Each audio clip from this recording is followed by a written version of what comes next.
Here's the broken air exchanger unit where these shutters, one here, one there, they were connected to this panel and they were not closing properly.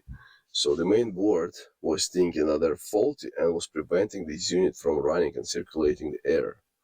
And basically, couple $1,000 machine was not working. So you either get it replaced or you can call a technician, which would probably cost a couple $100 or maybe more to get it fixed. And you know what was the problem? This little motor which connected here to the board. So this motor was causing this problem. Basically, teeth here were damaged, as you can see. A little bit closer, you will see that it's missing some teeth.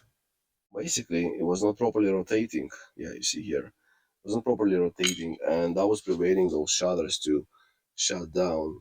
And easy fix, you can get one of these motors on Amazon, and basically you can replace this one, and it's probably $10 worth.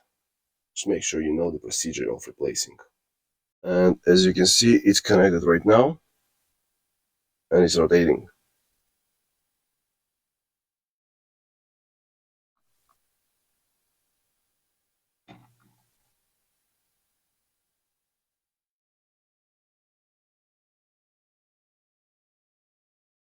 And as you can see, it's green, so it's ready for operation.